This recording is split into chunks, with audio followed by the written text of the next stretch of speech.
trabajo al interior de los comités y sobre todo el conocer también ya más en concreto sobre los temas de legislación y normativa en el Ecuador para el trabajo de estos comités. Entonces, con esta bienvenida y este agradecimiento, les paso la palabra y creo que comienzas tú, Eduardo.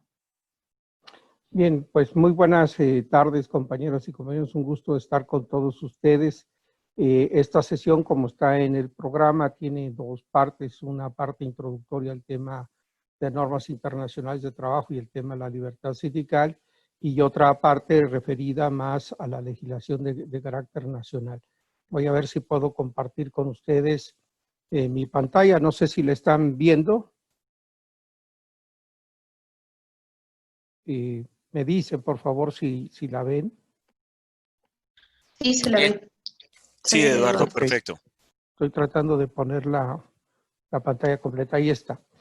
Bueno, lo primero es que yo le di un poco vuelta al enunciado del título que tenía en la presentación para darle mayor relevancia, como ustedes van a ver en la presentación, al tema de la función y el rol de las organizaciones sindicales.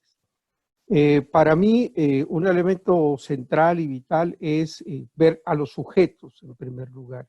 Y en ese sentido, las organizaciones sindicales han sido las promotoras de todas las normas internacionales del trabajo que existen y, por supuesto, de las normas referidas a la seguridad y salud en el trabajo, sin que eso signifique menospreciar la participación que han tenido las representaciones de gobiernos y las representaciones de trabajadores en todo el proceso que implica desde colocarlo en la orden del día dentro del Consejo de Administración y que implica un conjunto de debates y situaciones hasta el momento mismo de la votación e incluso posteriormente con el tema del control normativo respectivo.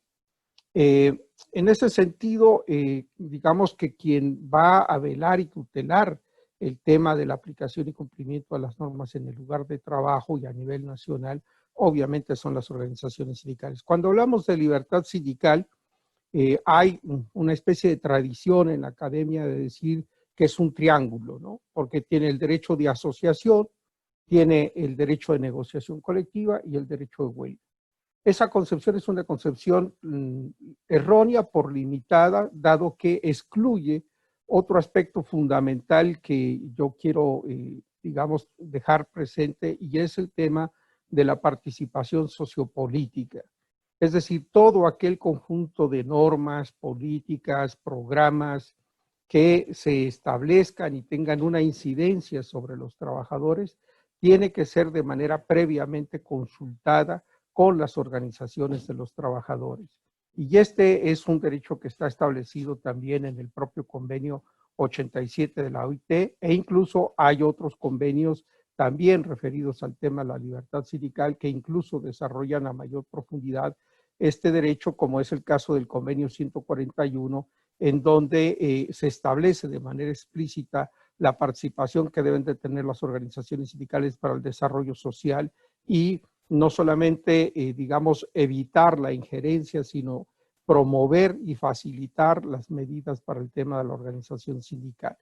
Entonces, en ese sentido, quiero resaltar este derecho a la representación de los trabajadores en la defensa y reivindicación de sus derechos, en todos los derechos y particularmente en este caso a los de seguridad y salud.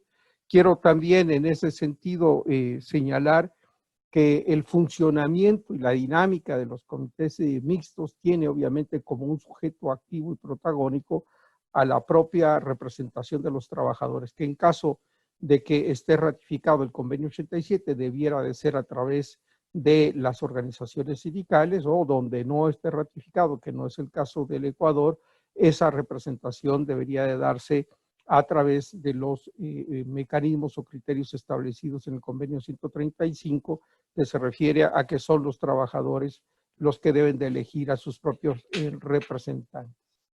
En ese sentido, y para poderlo incluso, digamos, ejemplificar, quiero señalar que en el caso del Ecuador no solamente se tiene ratificado el convenio 87, sino también el convenio 144 que se refiere a la consulta tripartita en todo lo que tiene que ver con el sistema normativo de la OIT. Y en ese sentido, aquí solamente pongo algunos ejemplos de ese derecho que se reconoce a la consulta, a la participación de las organizaciones sindicales. Y quiero, por ejemplo, iniciar con el primer, digamos, hexágono que está en la parte superior, que se refiere a la formación profesional. Si nosotros revisamos el convenio 142, ahí establece la consulta y la participación que debe de tener las organizaciones sindicales para los aspectos de formación profesional. Si vemos el siguiente hacia mi derecha, que tiene que ver con la protección social o todo el conjunto de convenios sobre seguridad social, pues ahí tenemos 6 convenios que ha ratificado el Ecuador, y estos 6 convenios establecen en ese sentido, insisto, este derecho a la participación, y por eso incluso el propio Instituto Ecuatoriano de Seguridad Social, su consejo directivo debe ser un consejo integrado de manera tripartita. Lo mismo el siguiente hexágono que tiene una P, una apóstrofe y una S, que se refiere a la política social, un convenio poco conocido, poco manejado, pero que es muy importante porque se refiere justo a las políticas sociales que en este contexto son fundamentales. O el siguiente ícono, que es una P y una E, que son la política de empleo, y ahí están 4 convenios que están referidos a cómo se construye esta política con la participación y la consulta de las organizaciones sindicales, o un conjunto de convenios, porque hay que decir que esto no solamente se da para ciertas materias, sino es un elemento transversal.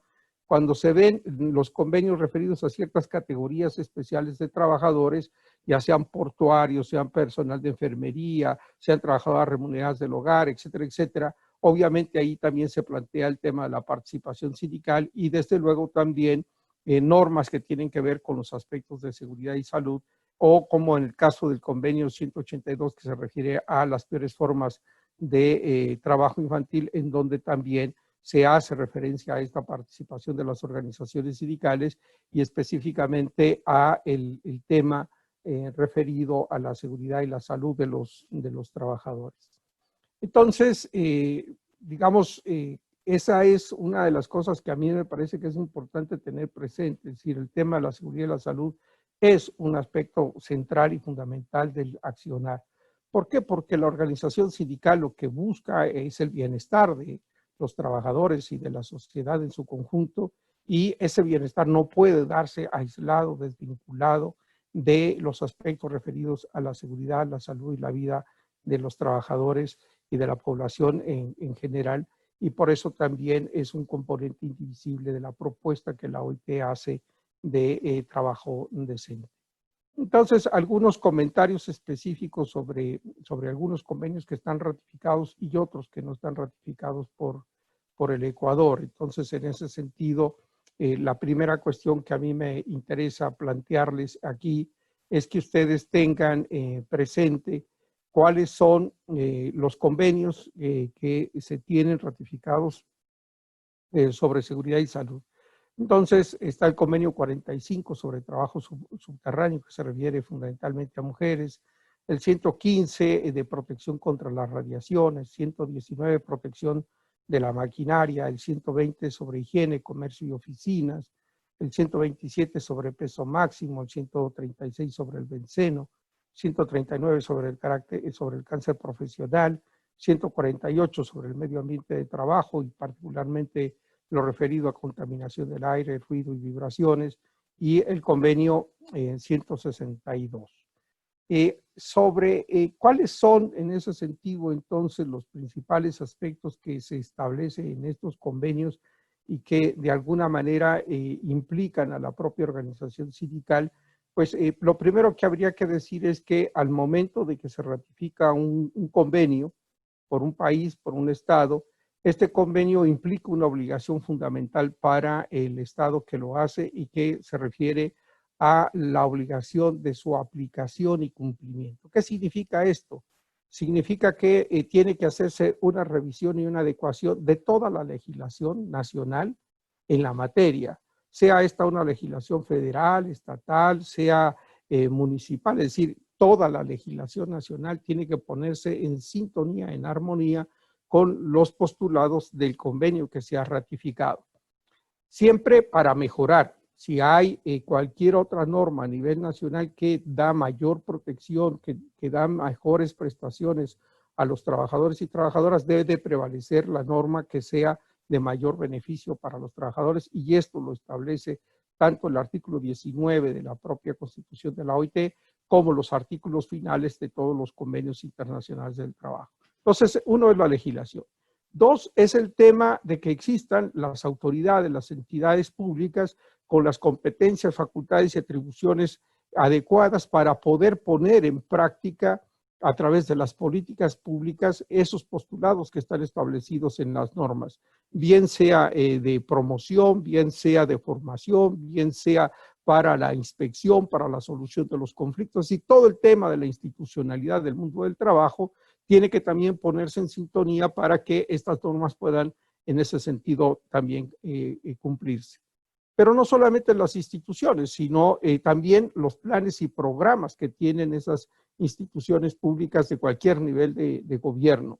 Y eso es muy importante porque eso implica personal, un personal adecuado, suficiente, calificado. Implica también que tengan, por tanto, las competencias y atribuciones necesarias, pero otra cosa fundamental, y es el tema de la disposición presupuestal para que puedan efectivamente ejercer esas funciones y atribuciones. Si no se tiene el presupuesto, puede ser que la norma no haya problema de falta de congruencia o de sintonía, pero en la práctica entonces no se está aplicando porque no existe la cantidad de funcionarios, no tienen las competencias, no tienen los medios adecuados, no tienen los recursos suficientes para llevar a cabo las actividades que establece esa normativa. Y por el otro lado también es el tema de que las autoridades encargadas de resolver las controversias tengan también incorporados este conjunto de elementos para poder facilitar en ese sentido la administración de justicia y poder resolver los conflictos. Entonces, esta obligación que tiene el Estado es una obligación bastante amplia, bastante general, y que implica, insisto, el tema normativo, el tema de las instituciones, el tema de las políticas, el tema del presupuesto, pero también otros aspectos fundamentales como es el levantamiento de la información estadística. Y este es uno de los grandes problemas que existe también en materia de seguridad y salud, porque generalmente no hay un adecuado registro de las incidencias, de las enfermedades, los accidentes, etcétera, que se dan en el mundo del trabajo. Por el otro lado, está también el conjunto de los derechos que los trabajadores y las trabajadoras tienen frente a los empleadores y frente al gobierno. Tengo que decir que así como tienen derechos, también tienen algunas obligaciones, entonces es importante resaltar eso. Yo aquí quiero resaltar 7 derechos fundamentales que las normas sobre el tema de seguridad y salud del trabajo otorgan a los trabajadores y a las organizaciones sindicales. Primero, un derecho a la información. ¿Por qué? Porque el empleador tiene la obligación de garantizar la seguridad y la salud en el lugar de trabajo, y es su responsabilidad esa. Entonces, justamente un elemento central para poder garantizar que los procesos productivos o de prestación de servicios se lleven a cabo de una manera adecuada, pues es informar a los trabajadores y a las trabajadoras de cuáles son las características, cuáles son los riesgos, cuáles son los peligros, etcétera, etcétera, que en ese sentido tiene que tenerse. Entonces, no es que llegue un trabajador y el trabajador entonces debe de saber todo lo concerniente a su lugar de trabajo, a su institución. No, tiene que haber una información, tiene que haber un proceso de informar y de orientar al trabajador en ese sentido. En segundo lugar, tiene que haber un proceso de consulta también. Es decir, de qué manera también los propios trabajadores pueden incidir en modificar las líneas de producción, la distribución para la cuestión ergonómica, etcétera, etcétera. Es decir, tiene que haber una consulta, no es un poder único, absoluto y vertical de manera total el que tiene el empleador para la administración y la gestión de los procesos productivos. Esta es una de las limitaciones importantes que ellos tienen en ese sentido. Lo otro, y esto es un tema muy importante, es el tema de la formación. Los empleadores con mucha frecuencia hacen referencia a que no los trabajadores o las personas que salen de los centros de estudios no tienen las capacidades y los conocimientos adecuados para el sistema, el aparato productivo. Puede ser parcialmente cierto esto, eso es correcto. Y puede necesitarse una mayor sintonía entre las necesidades del aparato productivo y las competencias que se desarrollan en las instituciones de formación profesional. Sin embargo, no hay que olvidar que hay dos tipos de formación. Es la formación para el trabajo y es la formación en el trabajo. Y la formación en el trabajo es un derecho de los trabajadores y es una responsabilidad de los empleadores. Y en la formación para el trabajo, un elemento, yo no voy a extenderme en ese punto, pero un elemento central que nos sirve para evaluar la calidad de esa formación es si es en esa formación no solamente se aprende a saber hacer, sino saber hacer con seguridad. Entonces, en ese sentido, el tema de la formación es fundamental y tiene que ser una formación permanente y sistemática para dar cuenta también de la movilidad del personal, de los cambios de procesos, de las maquinarias, pero también dar cuenta de los avances de la ciencia y la tecnología que permiten una mayor protección hacia los trabajadores. Obviamente el tema de la participación, esto los comités y seguramente cuando vean ahora el tema de la legislación nacional lo van a ver con mucho más detalle, pero esa participación es una participación plena, es una participación paritaria y fundamental para la propia protección de la vida y la salud de los trabajadores. Por el otro lado, hay también algunos requerimientos para que se hagan exámenes médicos preventivos y de control. Es decir, dentro de las cualidades que debe de tener el trabajador o la trabajadora es que sea apto para el trabajo. Y eso entonces es importante que, y en algunos casos se exige también que se hagan estos exámenes de manera previa y preventiva, pero por el otro lado también de control. Y eso tiene que ver con el siguiente derecho, y es que si una persona en el trabajo desarrolla cierto tipo de dolencias, cierto tipo de padecimientos, de enfermedades, etcétera, no debería de perder su empleo. Incluso, por ejemplo, en Colombia hay una figura que se llama estabilidad, una forma de estabilidad laboral que se da justamente para las personas que tienen algún accidente, alguna enfermedad profesional, y la mayor parte de las legislaciones también tutela esto. De tal manera que esa persona tiene que ser reubicada dentro del propio centro de trabajo y no despedida como parte también de la solidaridad que debe tener en ese sentido. O incluso frente a temas de maternidad, obviamente puede ser que la maternidad no es una enfermedad, desde luego, pero puede ser que el tipo y la naturaleza del trabajo que esté desarrollando tenga impacto negativo sobre el proceso de gestación. Entonces, en ese sentido, la persona, la trabajadora, debería de ser reubicada en algún otro lugar, en algún otro puesto que sea acorde con ese estado de gestación en la que está para que poder garantizar la salud del proceso de gestación. Por el otro lado, está también otro derecho muy importante, y que es que si los trabajadores identifican que hay un peligro inminente grave, también tienen derecho a suspender su actividad sin ningún perjuicio en términos de sus condiciones de trabajo. Por el otro lado, señalar que estos convenios que están ratificados fueron objeto de un análisis por la Comisión de Expertos en aplicación de convenios y recomendaciones en el 2015, y sobre todo, excepto el 45 y el 120, hicieron una solicitud de información que lamentablemente durante todo este lapso de tiempo pareciera que no se ha cumplido con esos requerimientos de informaciones, y eso ustedes lo pueden ver en el perfil de país de Norblex. Al final les doy alguna dirección también sobre esto. Y es muy importante que ustedes sepan cuáles son esos requerimientos de información. No es una observación, pero muchos de estos requerimientos de información lo que dan es la presunción de que hay un problema grave en algunos casos, pero como la comisión no tiene esa certeza y por eso solicita la información, es importante también que ustedes conozcan cuáles son esas solicitudes de información para que ustedes puedan participar también del proceso de revisión, de análisis sobre la aplicación y cumplimiento.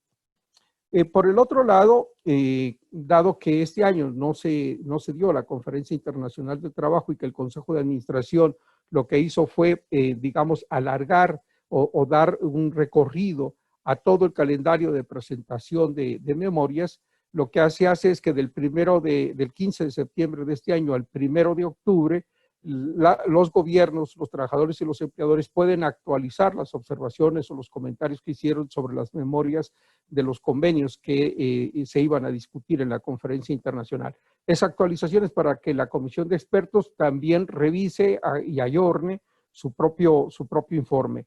Entonces, ¿qué es lo que nosotros tenemos? Lo que nosotros tenemos en ese sentido es que hasta el 2022 es que está previsto que todos los convenios referidos a la seguridad y la salud en el trabajo van a volver a ser analizados por la comisión de expertos.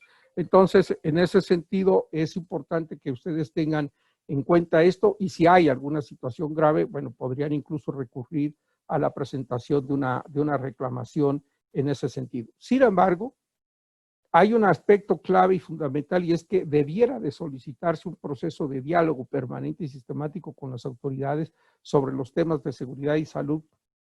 Y en ese sentido no hay que esperar hasta que se dé el tema de la presentación de las memorias, sino que esto debería de ser un aspecto permanente y sistemático.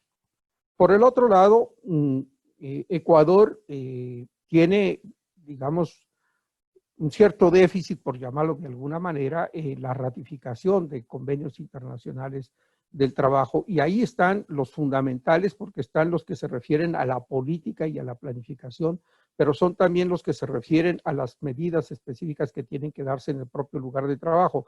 Ya Ítalo hizo referencia a estos, no me voy a detener mucho, simplemente leerlos. Es el 155 sobre el tema de seguridad y salud de los trabajadores, el 161 sobre los servicios de salud en el trabajo, 167 sobre la seguridad y la salud en la construcción, este es para una rama específica, sobre productos químicos, sobre la prevención de accidentes industriales mayores, el 176 sobre el tema de la seguridad y la salud de las minas, el 184 sobre la seguridad y la salud en la agricultura, el 187, que es el marco promocional de la seguridad y la salud en el trabajo, y obviamente el protocolo referido al convenio 155. Es decir, ninguno de estos convenios está ratificado y por tanto no son exigibles como tales por parte de los trabajadores. Sin embargo, sirven de referente para los debates, las discusiones, etcétera, sobre el tema de la protección de la seguridad y la salud, pero por el otro lado también son fuentes fundamentales para establecer la negociación colectiva, para promover en ese sentido cláusulas que tiendan a proteger la salud y la vida de los trabajadores. Finalmente, decir que la OIT tiene, pues, dentro de su página web varias secciones especializadas en distintos temas, igualdad y no discriminación, el tema de erradicación del trabajo infantil, el tema que tiene que ver con trabajo forzoso, etcétera, etcétera. Y dentro de todo ese conjunto de apartados hay uno particular que se refiere a la seguridad y la salud del trabajo, entonces ahí estoy poniendo yo cuál es el link que se tiene. Y por el otro lado, abajo aparece también otro link que se refiere a una publicación que se ha hecho justamente también para facilitar este tipo de formación y orientación a los trabajadores y empleadores y al propio gobierno para llevar un mejor control sobre el tema de la seguridad y salud y la vinculación. Ahora hay incluso un apartado especial para todo el tema del COVID. Yo me quedo por ahí, quedé no ir más allá de 20 minutos. También para abrir en ese sentido una sesión de preguntas y comentarios si los hay y dar más tiempo para que pueda presentarse, debatirse, discutirse el tema de la legislación nacional. Así que me quedo por ahí. Muchas gracias. Bueno, muchísimas gracias Eduardo por la intervención. Agradezco. Quisiera preguntarte, Eduardo, si podemos dejar la sesión de preguntas para el final para abordar todas las preguntas, tanto de la ponencia tuya como la de Pamela. Claro que sí. Listo, perfecto. Entonces siendo así, bueno, le doy la bienvenida a Pamela. Quiero pues un poco presentarla. Pamela es doctora en Medicina y Cirugía de la Universidad Central del Ecuador, es magíster en Seguridad y Salud Ocupacional de la Universidad Particular Internacional SEC y es estudiante doctoral de especialización en Gestión y Economía de la Salud. vamos a darle paso a Pamela. Pamela, bienvenida, y pues con ella vamos a abordar toda la parte normativa.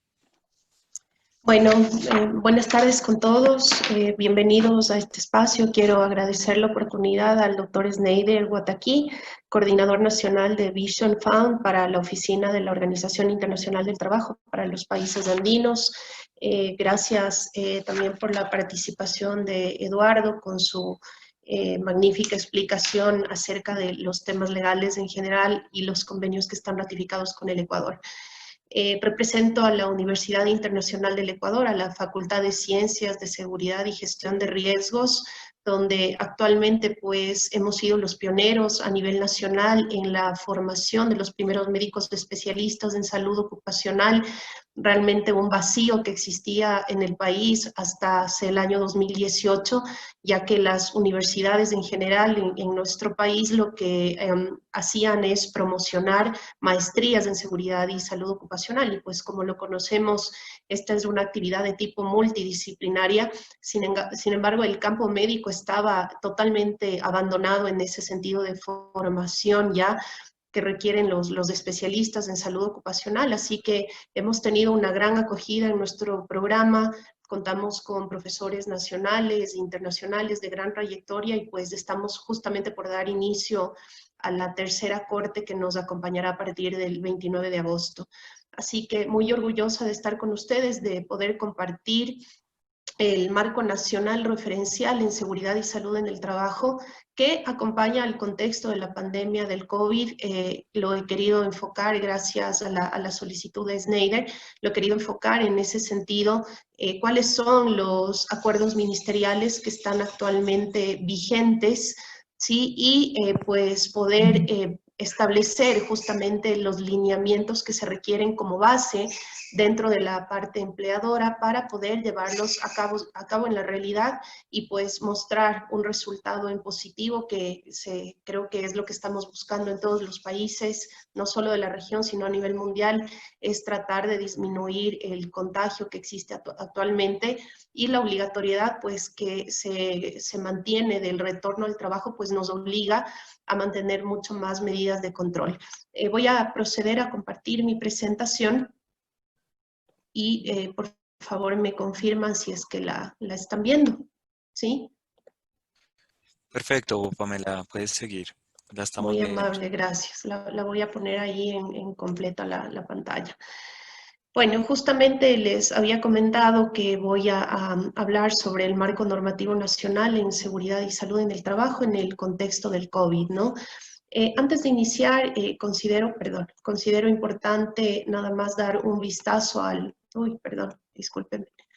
Ok, dar un vistazo a las cifras que nos están acompañando hasta el día de hoy. Estas cifras son tomadas del Hospital Johns Hopkins en Estados Unidos, que actualmente pues nos da una visión a nivel mundial de cuáles son el número de contagiados, el rating, ¿no? El rating por países de número de contagiados y el número de muertes, que pues como lo vemos en primer lugar el número de contagiados lo lleva a Estados Unidos, seguido en Brasil, un país latinoamericano, continúa por India, ¿no? Con el número de muertos de igual manera que lo lleva a la cabeza Estados Unidos, seguido de Brasil. Las cifras revisadas para el día de hoy son 20.306.856 millones de casos de COVID, con 741.723 muertes. Hubo una declaración el día de ayer por parte del director de la Organización Mundial de la Salud sobre el brote de COVID, ¿no? Y menciona que sigue constituyendo una emergencia de salud pública de importancia internacional. Aceptó también el asesoramiento del Comité de la Organización Mundial de la Salud y la propuesta que se han presentado a los Estados partes como recomendaciones temporales, justamente para que se pueda seguir coordinando y movilizando las organizaciones multilaterales, a los asociados a las redes mundiales y regionales, para lograr un firme compromiso político y los recursos necesarios, recursos que tanta falta hacen en nuestros países, justamente para la preparación y una respuesta hacia la pandemia del COVID-19. Incluido en este tema lo que pues venimos escuchando en varios medios de comunicación en las últimas semanas, incluidos los temas de vacunación y de tratamiento, pues que estamos a la espera. ¿Cuáles han sido, según los índices de seguridad y salud global, GHS, los países peor y mejor preparados? Realmente, de acuerdo a esta estadística internacional, ninguno de los países se encuentra completamente preparados para hacer frente a una epidemia o pandemia, porque no la esperábamos. Esta preparación internacional realmente se ha demostrado débil. La puntuación que se registra con esta encuesta y la verificación de estos índices es de 40.2 sobre 100. Y nos da una cifra alarmante, ¿no? Que el 75% de los países muestra escasa capacidad en los temas de seguridad sanitaria, sobre todo para reaccionar ante brotes o enfermedades infecciosas importantes. Algo pues que al día de hoy nos ha pasado la cuenta ya acá en el Ecuador. Estamos con un sistema de salud desbordado en la parte pública, en la parte privada, un subregistro importantísimo del número de contagiados, del número de muertos, y estadísticas que se contradicen entre el Ministerio de Salud, el Ministerio de Trabajo, incluso entre el mismo IES, donde todavía no se ha podido, a través de riesgos del trabajo, transparentar el número de accidentes laborales que puedan haber sido reportados ya por posibles muertes de trabajadores por exposición al COVID, ¿no? Esto lo vamos a tratar más adelante. Hablando del marco, el marco legal que existe en el país, y como muy bien Eduardo lo detalló, actualmente existen 61 convenios que están ratificados en el Ecuador. No olvidemos que somos parte de la OIT desde el año de 1938. Sí, llama la atención, no sé si es que Eduardo tal vez me corrige, pero en los últimos 12 meses no ha existido por parte del Ecuador ninguna ratificación en los convenios que se encuentran vigentes dentro de la OIT. Sin embargo, pues tiene que hacer muchísimo trabajo en ese sentido, porque la realidad de 1938 a este año pues ha cambiado la forma de trabajo, las condiciones en las que los trabajadores deben realizar sus actividades ahora son distintas al momento de la firma de un convenio o de varios convenios hace tantos años. Sin embargo, pues la normativa está vigente. Y lo importante en este sentido sería buscar los mecanismos de implementación en cada uno de los sitios de trabajo para poder cumplirlos, y que realmente no queden solo explícitos en una norma sin sentido de que ésta pueda beneficiar, como es lo que se busca a través de esta firma de convenios y compromiso que ha existido por parte del país para el bienestar, para cuidar la seguridad y salud de los trabajadores, como lo contempla desde la misma Constitución de la República en el Ecuador, en el artículo 325 y 326. Como usted Eduardo lo mencionaba, el convenio 155 ratificado en seguridad y salud de los trabajadores está vigente, forma también parte de este marco legal en cuanto a la protección de riesgos biológicos, y lo voy a hablar más adelante. ¿Y por qué lo he querido incluir aquí como parte del control de los riesgos biológicos? Porque dentro del acuerdo 155 está contemplada la elaboración de una política nacional en este sentido, para que exista una transversalidad en el tema, en que no solo exigir a la parte empleadora, sino que exista un compromiso de los trabajadores y de los actores sociales, como la misma OIT lo tiene definido. También el decreto ejecutivo 2393, que es el reglamento de seguridad y salud de los trabajadores y mejoramiento del medio ambiente, publicado en el año de 1986. Dentro de este cuerpo legal bastante extenso, y al ser un decreto pues y algo antiguo ya, realmente es el que define algunas de las directrices que se deben dar en cada uno de los aspectos del manejo de la seguridad y salud en el trabajo. Forma parte de cuáles son los organismos que están participando en cuanto a la implementación de todas las gestiones que se deben realizar en la rama. Habla de la conformación también de los comités paritarios de seguridad y salud, de la representación que tiene también cada una de las instituciones a través del Comité Interinstitucional de Seguridad e Higiene del Trabajo, y otros aspectos pues ya de tipos generales en el cumplimiento de la norma, tanto de la parte de seguridad y bastante escueta, lo diría así, en la parte de salud. El Manual de Bioseguridad para los establecimientos de salud del Ministerio de Salud Pública, publicada ya como un acuerdo ministerial el 005 en el año 2017. En ese sentido, pues la autoridad sanitaria en este caso, digamos que no ha estado desprevenida en cuanto a ya manejar los aspectos de bioseguridad dentro de las instituciones hospitalarias, bueno, no solo hospitalarias, sino dentro de las instituciones de salud, independientemente de su nivel, sean estas unidades de primer nivel de atención primaria, hospitales de especialidad o de alta especialidad. Este manual está contemplado desde el año 2017, claro, sin haber tampoco advertido que 3 años después íbamos a estar frente a una pandemia y que algunas consideraciones pues no están escritas en este manual, pero nos da los aspectos básicos sobre el manejo de bioseguridad a nivel de instituciones de salud.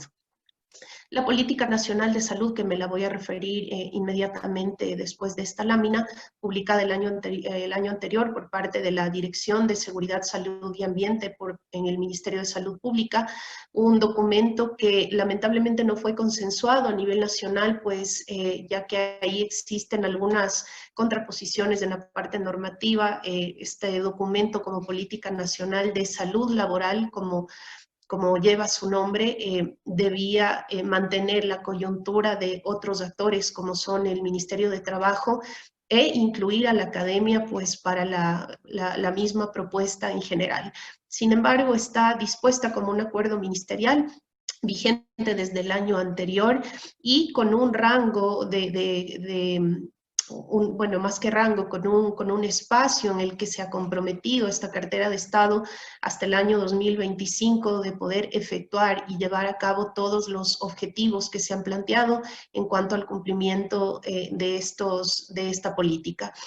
Finalmente, ya a inicios de esta pandemia, en marzo, 16 de marzo del 2020, cuando hubo la declaratoria ya del primer estado de excepción aquí en el Ecuador, se generan a través de algunas reuniones y coyunturas que se dan con algunas universidades en el país y con la actuación también de algunos ministerios, esta guía de prevención y actuación integral frente al SARS-CoV-2, COVID-19 en el ámbito laboral, publicada por el Seguro General de Riesgos del Trabajo en el año 2020 y que la podremos ir detallando de manera paulatina. ¿Qué habla la Política Nacional de Salud en el Trabajo en el Ecuador? Como les había mencionado, pues, y esto haciendo una relación al convenio vigente, el 155 de la seguridad y salud de los trabajadores, desde el año anterior, en 2019, pues el Ministerio de Salud se plantea que se establezcan los lineamientos que permitan dinamizar la atención integral de salud, con énfasis en la promoción de salud y la prevención de enfermedades en el ámbito laboral. Algo que pues ha quedado casi de exclusiva atención, el tratamiento de las enfermedades ocupacionales, tanto en el proceso de investigación como calificación por parte de riesgos del trabajo. Situación pues que también deberá ser discutida en el próximo gobierno, ya que dentro de riesgos del trabajo, al ser como una aseguradora, al entregar una prestación económica y médica, pues no puede ser juez y parte en el ámbito de la calificación, de la investigación y de la calificación y de la entrega de partes económicas, dependiendo del tipo de incapacidad que se genera por un accidente de trabajo. Y lo que vamos a ver de aquí en el futuro es cuántos casos de enfermedades profesionales o como riesgos del trabajo lo ha llamado accidente laboral al COVID, tendrán que ser calificados y tendrán que ser entregados una prestación de salud.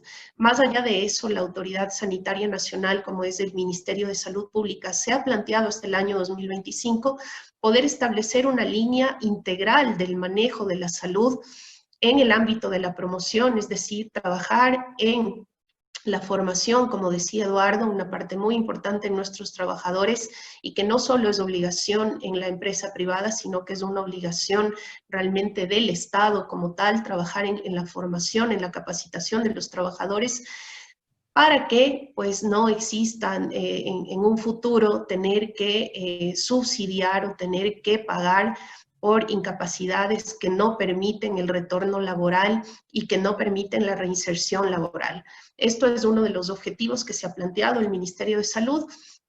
Hay una realidad que la podemos ver, que no la podemos esconder, y es que las enfermedades profesionales, no solo aquí en el Ecuador, sino a nivel mundial, están subregistradas. Esto por varias de las características que presenta la misma enfermedad profesional. Es crónica, es insidiosa, no se la puede diagnosticar en su real dimensión en los primeros años de actividad laboral y puede confundirse con cualquier otro diagnóstico.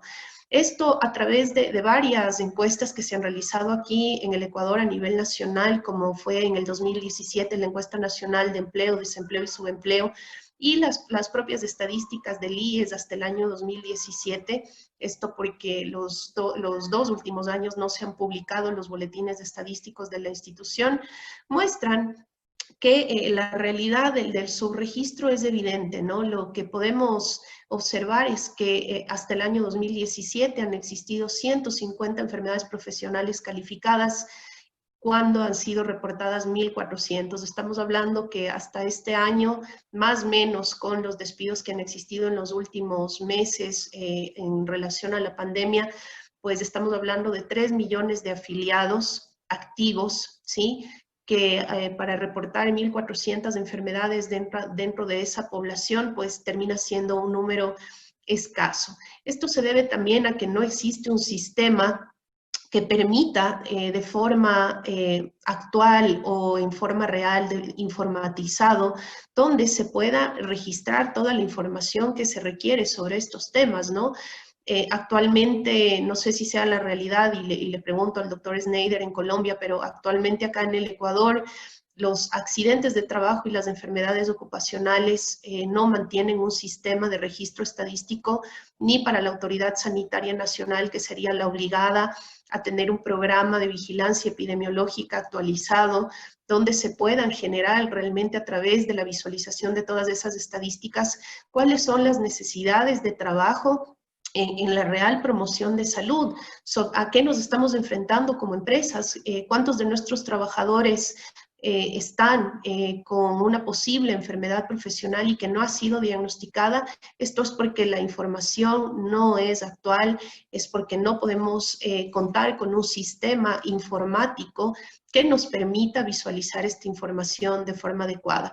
Años atrás, cuando fui parte de riesgos del trabajo en la dirección del doctor Luis Vázquez Zamora, actualmente decano de la Universidad Internacional del Ecuador, se hizo una propuesta por primera vez en el Ecuador en riesgos del trabajo de automatizar un sistema en este sentido que permita cambiar esta realidad de la que puedo mostrar hoy del 2017. Esto hablo en el año 2014, donde las empresas podían generar un autorreporte para que puedan decidir o inferir sobre cuáles eran las gestiones que estaban cumpliendo en sus empresas. Este software se lo entregó y se lo trabajó con varias instituciones, fue conocido a nivel internacional, y lo que buscaba con el Ministerio de Salud es, a través también de la automatización de una historia clínica ocupacional, poder generar este sistema de vigilancia epidemiológica que en la actualidad no lo tenemos. Los médicos del Ministerio de Salud se manejan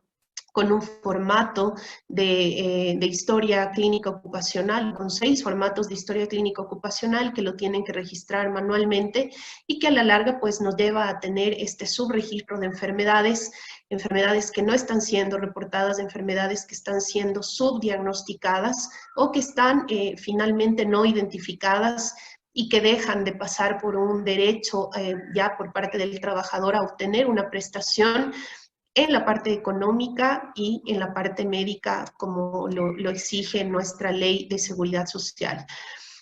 Nada más para no alargarme dentro de la Política Nacional de Salud, pero que, insisto, está relacionado al convenio 155 que está ratificado, se ha prometido una por parte del, o se ha comprometido, mejor dicho, el Ministerio de Salud a implementar un modelo que maneje la articulación, la corresponsabilidad, el apoyo, la ejecución, el control y el seguimiento.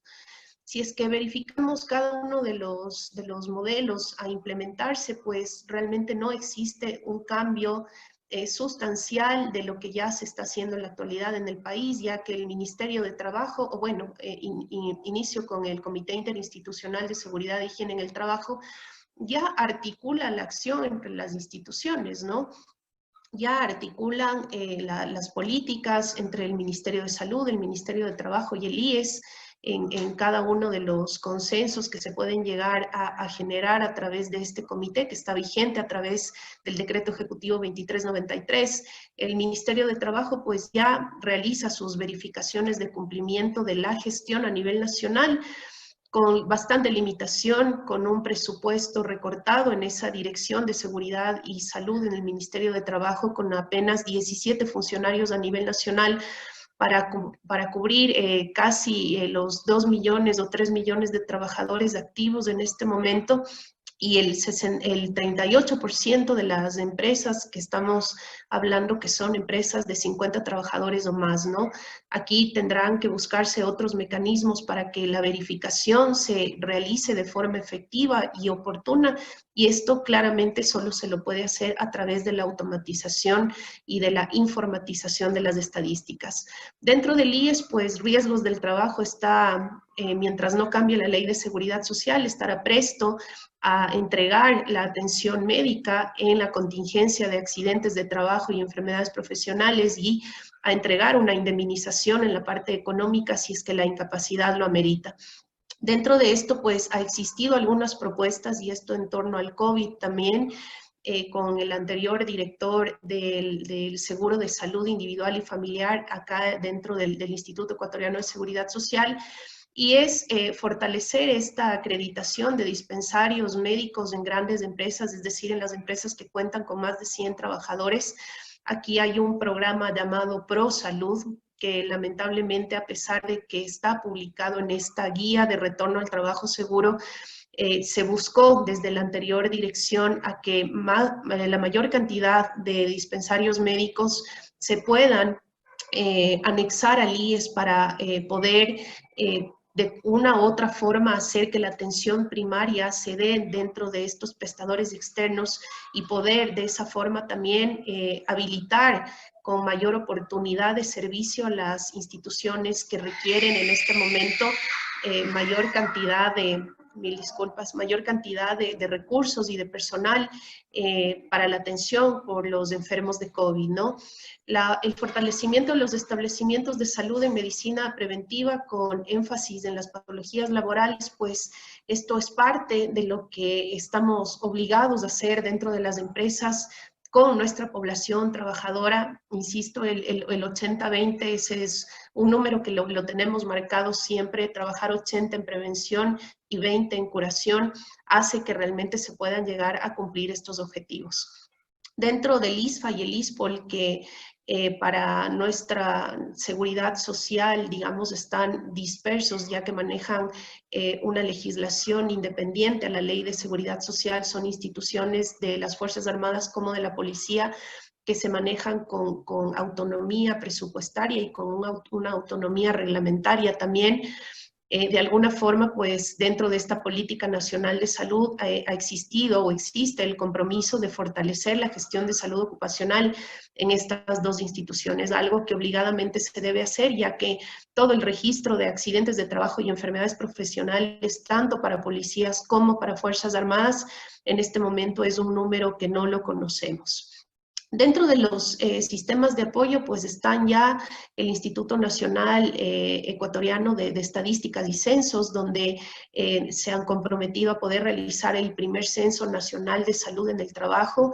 Esto pues generaría una línea base para conocer cuáles son las condiciones de salud en las que los trabajadores se encuentran realizando sus actividades del día de hoy. A través del CES, que es el Consejo de Educación Superior, pues gestionar con las universidades la especialidad médica de medicina del trabajo. Como les había mencionado, la universidad y la facultad en la que yo colaboro, la Facultad de Ciencias de la Seguridad y Gestión de Riesgos, ha dado un paso gigantesco en el Ecuador al estar formando ya médicos ocupacionales y adelantarnos un poco a los acuerdos que puedan existir en este sentido. Y a través del INEN, que ya es el Instituto Nacional Ecuatoriano de Normalización, que ha apoyado muchísimo en los últimos años a la generación de normas técnicas, pues nos pueda seguir brindando soporte en los temas relacionados a seguridad y salud en el trabajo. Ya dentro del compromiso como control y seguimiento de los establecimientos de salud, pues están las 3 instituciones íconos en el Ecuador, pues que de una o de otra forma son las responsables del manejo de lo que es seguridad y salud en el trabajo, y que se puedan a través de las 3 instituciones desarrollar herramientas informáticas. Aquí esto lo he tomado puntualmente de la política, pero aquí haría falta el desarrollo de herramientas informáticas que permitan mejorar el control y el seguimiento. Caso contrario, pues seguimos en el manejo de las estadísticas en un Word, en un Excel, en un reporte que se pierde en el tiempo, y lamentablemente como país no logramos tener trazabilidad estadística de morbilidad laboral ni de la siniestralidad en las empresas, pues que no nos lleva a tomar decisiones oportunas en ese sentido. Ya como una parte final de la política dentro de las actividades estratégicas que se han planteado es mejorar la parte de la infraestructura, el perfil profesional y de competencia, que actualmente el Ministerio de Trabajo no lo ha publicado todavía.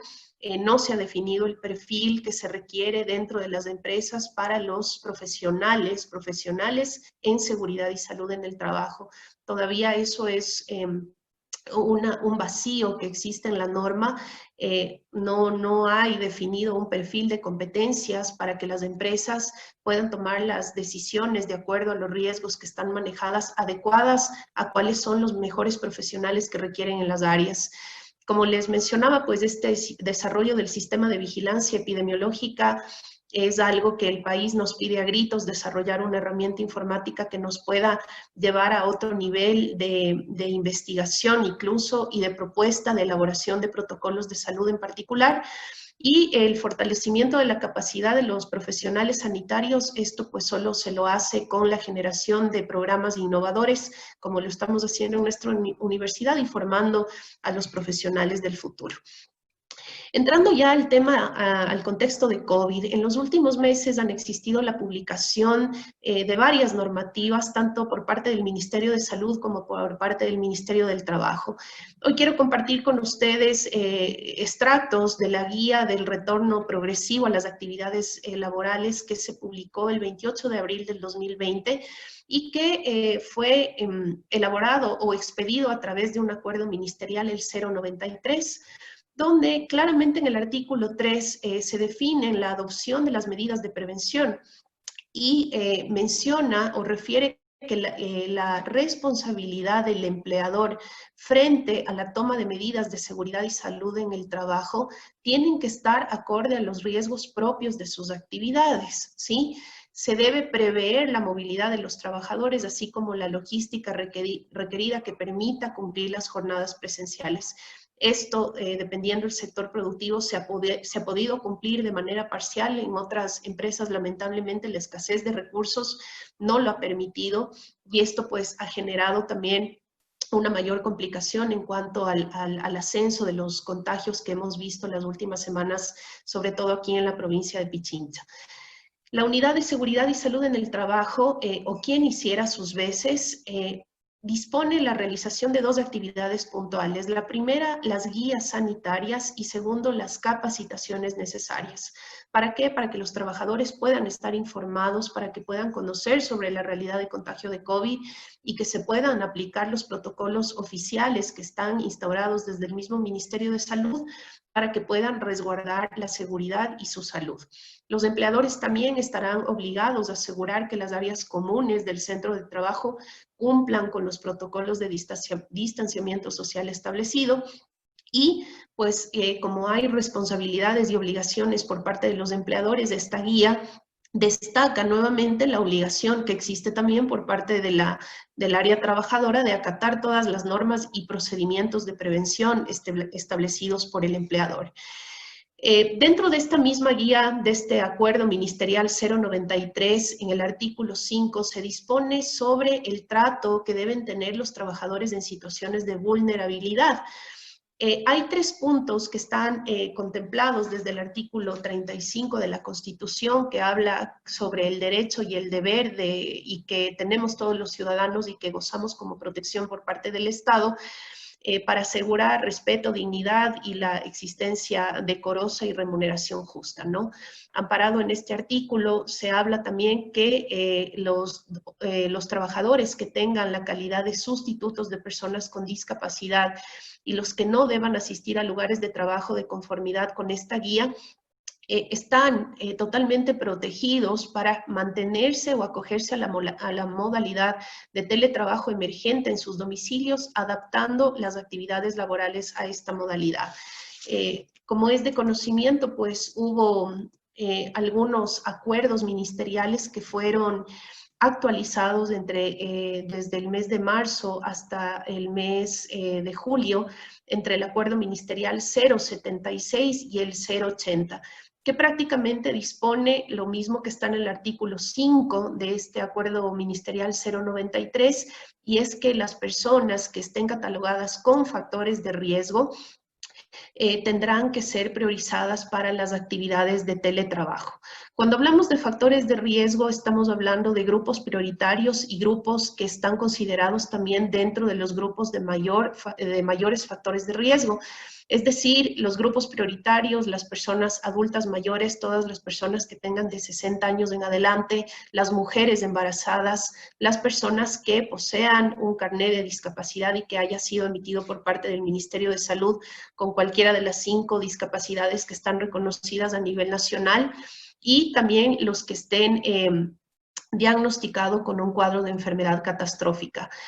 Los grupos de mayor factor de riesgo de igual forma estarán considerados los mayores de 60 años. Ingresaron aquí, y eso es una buena noticia, las mujeres que están en periodo de lactancia, algo que antes del acuerdo ministerial 080 no se había considerado. Las mujeres en periodo de lactancia estuvieron durante un tiempo obligadas a regresar a sus actividades laborales. Ahora, justamente dentro de esta guía y de esta reforma del acuerdo ministerial 080, se ha solicitado que las mujeres embarazadas sean consideradas como un grupo de mayor factor de riesgo, ¿no? Todas aquellas afecciones médicas, como son consideradas la hipertensión arterial, enfermedades cardiovasculares, el asma, estados inmunológicos críticos, pacientes con VIH positivo, con SIDA, con síndrome de inmunodeficiencia adquirida, con tratamientos que requieran una periodicidad continua en su realización, como mencionaba, enfermedades hepáticas, cardíacas, a nivel circulatorio, todos ellos se mantendrán en teletrabajo. Y también los sustitutos directos laborales, es decir, que por solidaridad humana y de trabajadores y servidores públicos tengan a su cargo el cuidado de niños y niñas en etapa escolar. Dentro de esto, pues en el lado izquierdo he querido, nada más por compartirles acá la información, que la identificación de los grupos prioritarios no han sido declarados, digamos que necesariamente ahora por el contexto de COVID-19, la identificación de estos grupos prioritarios están contemplados en varios cuerpos legales, desde la misma Constitución de la República, como los había mencionado en el artículo 35, pero también otros cuerpos legales hablan sobre la identificación de estos grupos, y que pues la declaración de algunos acuerdos ministeriales que se han generado en los últimos meses lo que ha hecho es dar un poco más de fuerza en el aspecto normativo para que esta población pues pueda mantenerse en actividades de teletrabajo y que no sean considerados un grupo de mayor contagio o de justamente de poder exacerbar la sintomatología que ya puedan presentar por su enfermedad preexistente, ¿no? Aquí algunos de los puntos que están declarados dentro de estas directrices que forman parte de los cuerpos normativos que están protegiendo a los grupos vulnerables Y están las obligaciones que tienen estos trabajadores. Estamos hablando de la empresa privada. Aquí en el Ecuador existe una diferencia entre Código de Trabajo para la empresa privada y LOSEB, la Ley Orgánica de Servicio Público para los servidores públicos. Sin embargo, independientemente del trabajo en la parte privada o en la pública, existen obligaciones para aquellos trabajadores que están considerados dentro de estos grupos prioritarios, y es poder notificar oportunamente a la unidad de talento humano si se encuentran en los grupos de atención prioritaria, notificar al empleador en el caso de mantener los síntomas o mantenerse con un posible caso sospechoso o confirmado de COVID-19, cumplir con las medidas de prevención, control y protección establecidas por el Ministerio de Salud Pública, atender a las capacitaciones que actualmente pues se las están llevando a cabo la mayoría de las empresas por estos medios informáticos, pero el trabajador, como veíamos en el artículo 3, una de las principales obligaciones que el empleador tiene en este momento es capacitar a su gente, dar a conocer toda la información sobre el manejo de este virus y sobre todo cómo evitar su contagio, ¿no? Y por supuesto, dentro de las obligaciones es acatar el aislamiento preventivo obligatorio dispuesto en este acuerdo ministerial desde el 12 de marzo, pero que vemos que en algunas ciudades ha sido bastante complejo de manejarlo, pues incluso la Policía Nacional, las Fuerzas Armadas han tenido que ser partícipes de forma activa de poder hacer seguimientos incluso individuales, ¿no? De personas que no quieren mantener este aislamiento obligatorio. Hay 3 aspectos importantes que se deben conocer dentro de esta guía de retorno paulatino a las actividades laborales, y son las medidas organizativas, consideradas en 3 puntos. Lo primero, como decíamos, la capacitación, la información al personal sobre las medidas sanitarias que se deben seguir de forma individual, porque recordemos que cuando hablamos de salud laboral no solo estamos hablando del individuo. Lo que pasa con una persona afecta a la colectividad laboral. Están en la obligación de proveer al personal de los productos de higiene necesarios para que se puedan recomendar de forma individual la adaptación a cada una de sus actividades, como todos los elementos de higienización. Y finalmente, y no menos importante, diría que es el más importante, realizar el plan de contingencia. Esto tiene que hacerlo un profesional en el área de seguridad y salud, para que se puedan actualizar las matrices de riesgos con el factor de riesgo biológico que actualmente pues lo tenemos, que es SARS-CoV-19, ¿no? Necesitamos implementar aquí las valoraciones si es que la actividad productiva en la que estamos desarrollándonos posee un riesgo muy alto, medio o bajo, para, de acuerdo a esto, pues el trabajador y el empleador sobre todo pueda adoptar las medidas más necesarias. Este realmente es un tema bastante largo, pero porque entra todo el tema de pruebas, pero aquí quiero tomarlo como nada más desde el aspecto normativo. En esta guía de retorno a las actividades laborales, Acuerdo Ministerial 093, claramente se dispone cuáles son las actuaciones que realizarán las empresas que cuentan con servicio médico de empresa. Son 4 puntos. Lo primero es que no le obliga bajo ningún parámetro al empleador a contar con pruebas COVID, ¿sí? De ningún tipo, pruebas rápidas o pruebas de PCR. Lo que se dispone y se recomienda, como claramente manifiesta la guía, es que si es que existe la disposición de pruebas diagnósticas, se debe activar un protocolo en caso de sintomatología de los empleados, y esto obligadamente tiene que hacerlo el médico ocupacional. Una vez que se activan los protocolos de salud ocupacional por parte del médico de empresa, se requerirá coordinar con los laboratorios que estén habilitados y que puedan capacitar al personal médico de esa empresa en cuanto a la interpretación de las pruebas diagnósticas, sobre todo hablando de las pruebas rápidas, ya que las pruebas de PCR obligadamente tienen que realizárselas en las instituciones de salud que han sido calificadas por el ARSA y que mantienen su registro activo en la página web del Ministerio de Salud. Luego del establecimiento de esta activación de los protocolos, pues se tendrá que generar un vínculo entre el médico de empresa o el servicio médico de empresa con los laboratorios a los que se estén realizando las referencias para la realización de pruebas rápidas o de pruebas de PCR si estarían calificados. Y lo más importante es poder mantener un registro de la información. Esto quiere decir que cada uno de los trabajadores debe contar con su historia clínica ocupacional. No nos olvidemos que la historia clínica ocupacional es un documento médico legal que guarda la información de nuestros trabajadores desde el inicio hasta el fin de la actividad laboral, y parte de todas las acciones que se están realizando por parte del control de COVID en las empresas, sea la aplicación de los distintos formularios o anexos que están dispuestos en la misma guía de retorno al trabajo en este acuerdo ministerial, pues se los tienen que ir adjuntando como parte de descargo y como parte documental dentro de la historia clínica. Existe un acuerdo en el que se llevó por parte de Riesgos del Trabajo y el Ministerio de Trabajo a calificar al SARS-CoV-2 COVID-19 como accidente laboral en nuestro país.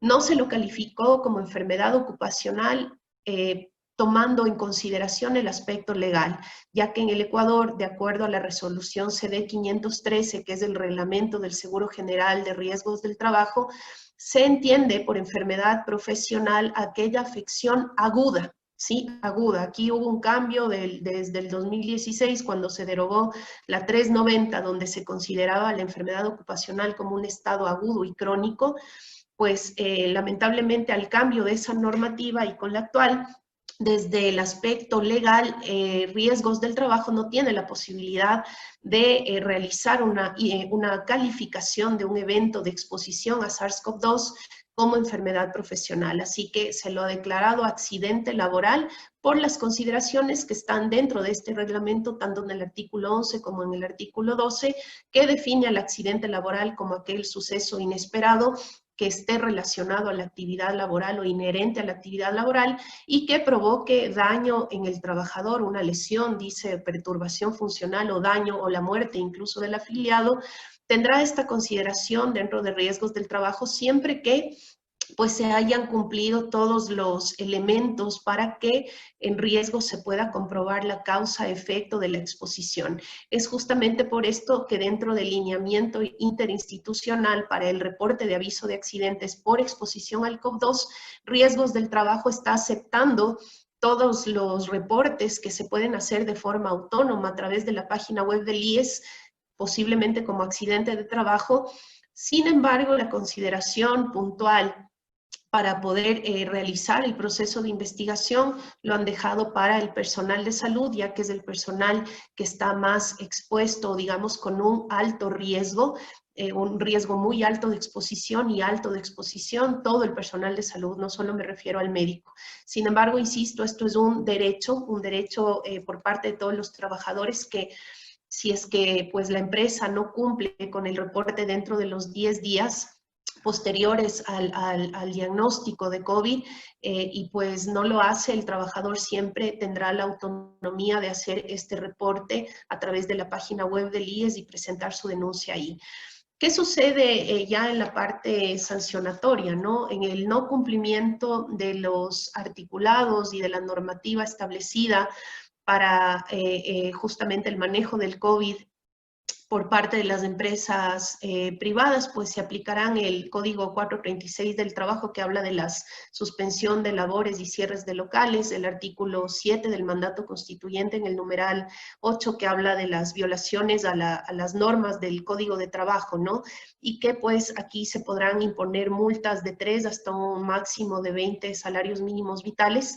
Y también pues las sanciones por parte de los trabajadores cuando no cumplan o no acaten las normativas que el trabajador implemente dentro de la empresa para que se puedan llevar a cabo justamente todas estas medidas organizativas y toda la activación de protocolos y la capacitación, el trabajador no cumple con ninguno de estos aspectos, pues se podrá dar por terminada la relación laboral.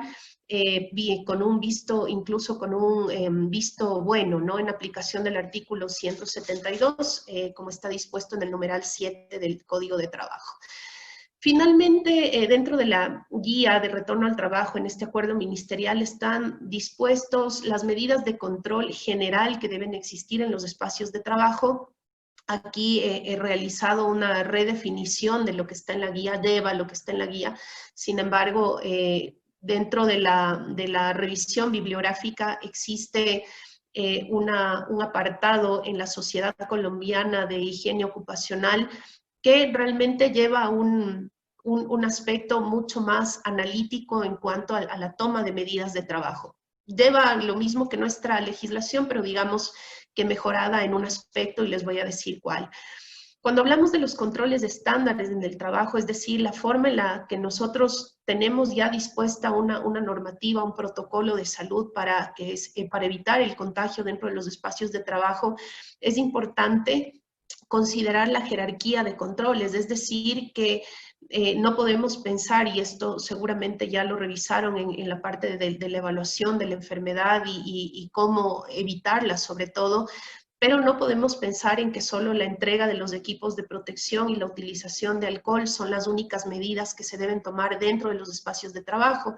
Hay 3 aspectos importantes y eso se llama la jerarquía de controles, como es un control de ingeniería, un control administrativo y las prácticas de trabajo segura.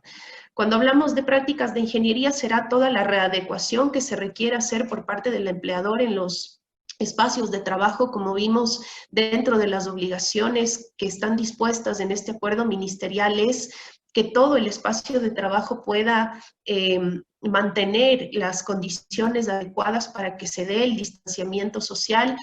Esto, pues, dependiendo también de la actividad productiva del sector empresarial, pues se requerirán hacer readecuaciones como las que ustedes están observando acá. Esto no es para poder implementarlo en todos los sitios de trabajo, pero son como medidas que se requieren implementar, eso sí, de forma obligatoria en cuanto a la readecuación física, y dentro de esto pues están algunos de los ejemplos como instalaciones de filtros, el aumento de índices de ventilación o ventilación especializada, ¿no? Ya en la parte administrativa entra un aspecto sumamente importante como es la realización de las guías sanitarias que dispone el Acuerdo Ministerial 093 y la capacitación de los trabajadores, la obligación de desarrollar estos planes de comunicación y, como decíamos, el desarrollo de los planes de contingencia, la identificación del factor de riesgo biológico en las matrices que se deben actualizar al momento y que justamente puedan evidenciar cuál es el nivel de exposición que existe en cada una de las empresas, nos va a ayudar a que de forma paulatina pues nuestro trabajador sea educado, sea formado de acuerdo al tipo o al espacio de trabajo donde está realizando su actividad, ¿no? El mantener el distanciamiento social, obviamente esto sí se requiere. Por eso, en primera instancia, hacer una readecuación del espacio físico será uno de los aspectos importantes. En este momento, pues, tratar de en la menor cantidad posible de tener los viajes no esenciales y, sobre todo, como menciona el mismo acuerdo ministerial, tratar de que el tránsito entre los hogares y el lugar de trabajo sea lo menos amplio posible, ¿no? Pero esto dependerá, insisto, de los presupuestos que se estén manejando en cada una de las empresas y que pueda de alguna forma ayudar a sus trabajadores a que exista una movilización mucho más directa hacia su espacio de trabajo, pues, y que no tenga que tal vez desplazarse por varios lugares, que hace que el factor de riesgo sea mucho mayor. Y finalmente, como les decía, pues la parte de la realización de prácticas seguras, la utilización de elementos de protección personal, se requiere de forma obligada para prevenir exposiciones. Todas estas estrategias se tienen que implementar dependiendo del lugar de trabajo. El otorgamiento de guantes, gafas, escudos faciales, protección respiratoria será de acuerdo a la actividad laboral que se esté realizando. No podemos comparar un médico en terapia intensiva, todo el equipo de protección que requiere, a una persona que esté realizando atención al público en un restaurante. Los dos, pues por supuesto, requieren equipos de protección, pero se requiere ir más allá de solo la entrega de equipos de protección, y es trabajar obligadamente, como muestran todas las guías que están publicadas a nivel nacional e internacional, es trabajar en la capacitación y en las guías sanitarias. Y esto, ¿quién lo tiene que hacer? Obligadamente un médico ocupacional. Creo que con esto agradezco el espacio, termino mi participación y pues doy paso a Sneijder si es que existen preguntas. Muchas gracias. Bueno, muchísimas gracias, Pamela, por tu intervención. Muy valiosos los aportes que nos brindaste el día de hoy. Bueno, voy a proceder a decirle a las personas que tengan alguna inquietud. Por el momento, solo veo dos preguntas, bueno, unas preguntas, Pamela, que te voy a ir leyendo para que de pronto tú puedas ir abordando o en el caso también de que los participantes quieran hacer alguna inquietud a la intervención también que tuvo Eduardo, por favor agradezco que nos la vayan comunicando. Voy a ir leyendo las preguntas, ¿listo? Una consulta, ¿podríamos marcar un precedente a raíz de la problemática actual? Es decir, marcar un antes y un después para marcar directrices a seguir en estas situaciones, no solo como nación, sino también en procedimientos en las diferentes organizaciones. No sé, Eduardo, si tú puedes abordar esta pregunta.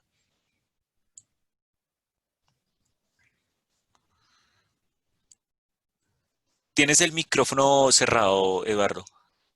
Gracias. Disculpe. Sí, de manera general. Primero quisiera hacer una pequeña puntualización a lo que señaló Pamela en su presentación, y es que el convenio 155 no está ratificado por el Ecuador. Y es una de las normas, digamos, fundamentales que la OIT está promoviendo esta ratificación.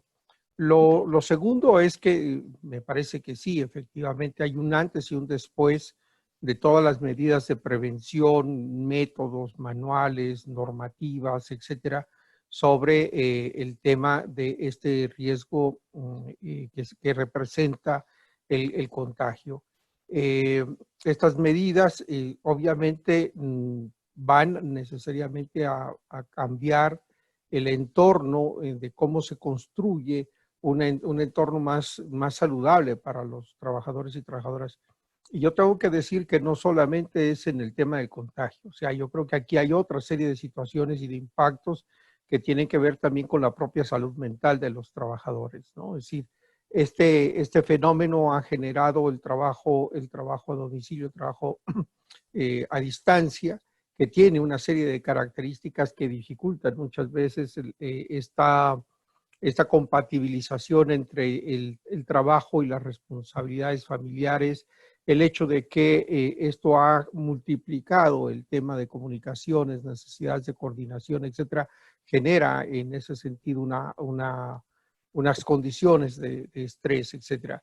Y a nivel internacional también, en el sentido de que pasando por la propia OIT, la OIT está planteándose la necesidad de desarrollar una norma más sobre los temas de seguridad y salud que atienden específicamente el tema de este tipo de riesgos biológicos. Y por el otro lado también hay toda una discusión en cómo se da esta interactuación, y que Pamela de alguna manera lo planteaba en el tema del transporte, de que no solamente es la seguridad y salud en el trabajo, sino es cómo esta seguridad y salud es algo que interactúa con el entorno social y con el propio domicilio.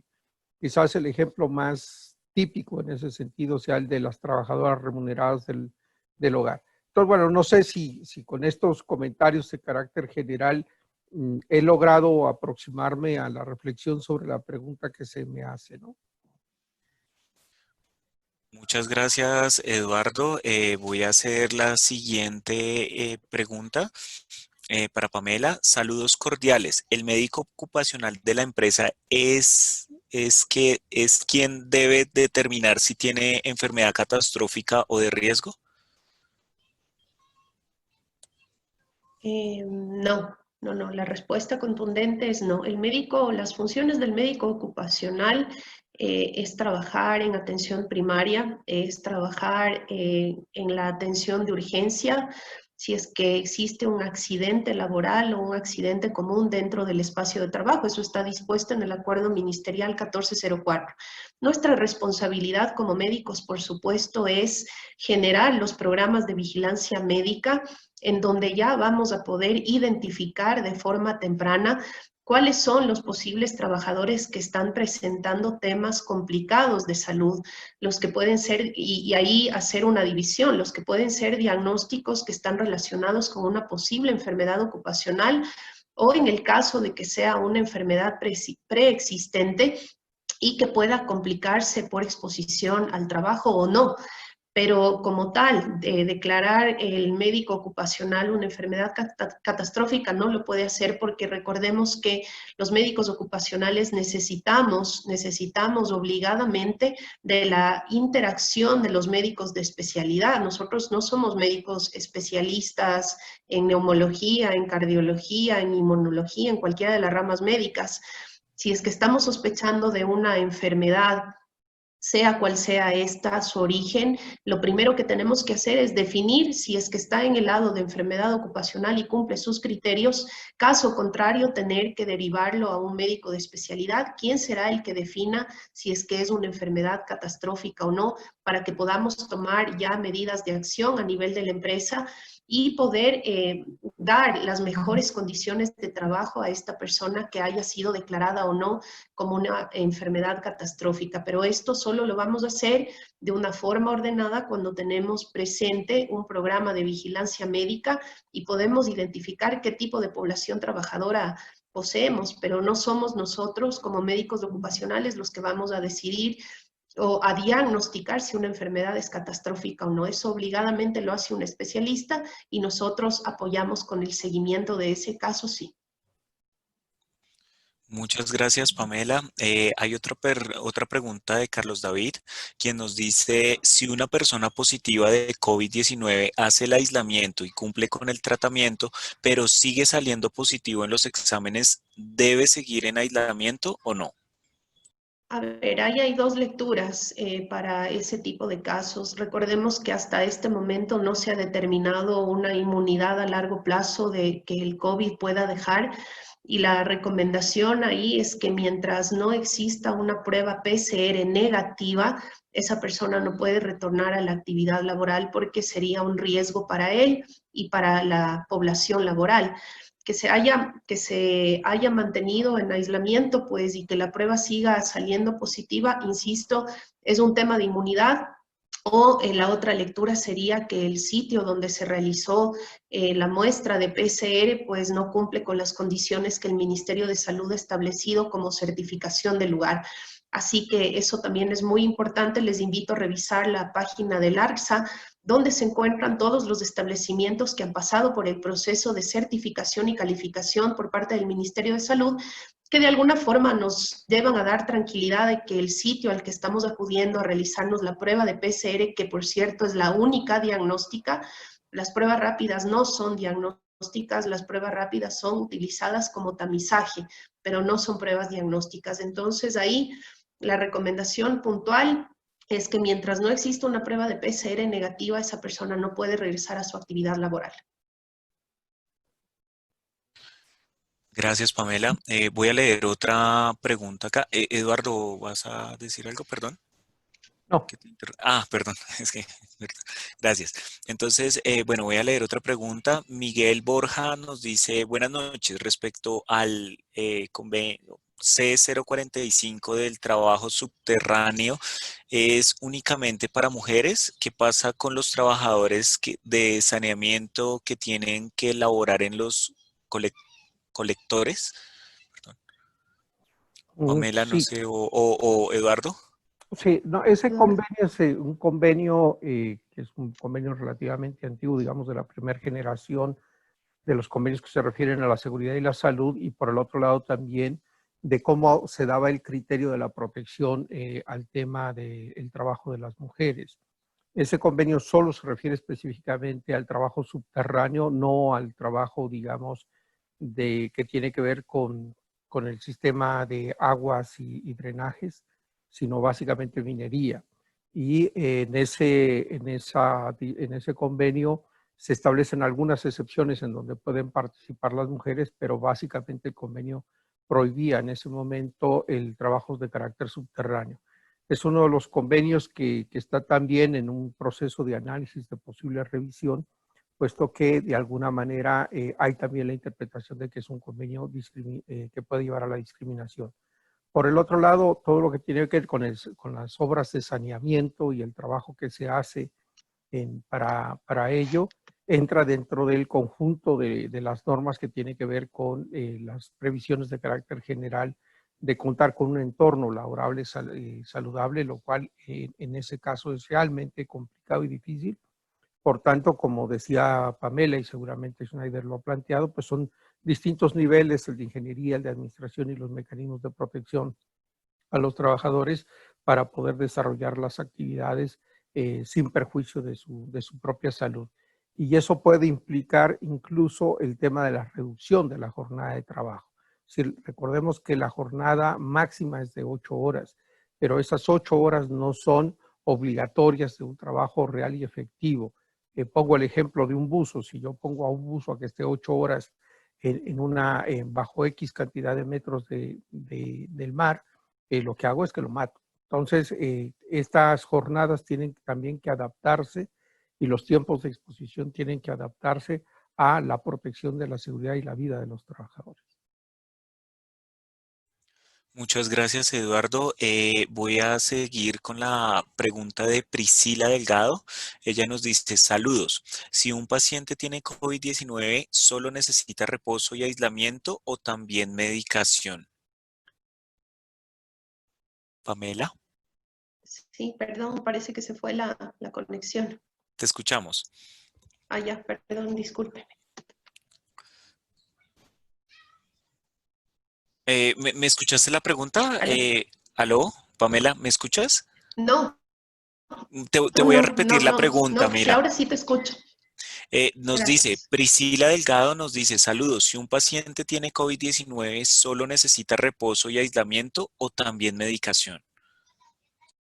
Bueno, a ver, ahí tendrá que activarse el protocolo de evaluación del posible trabajador. Entiendo que se refiere a un trabajador.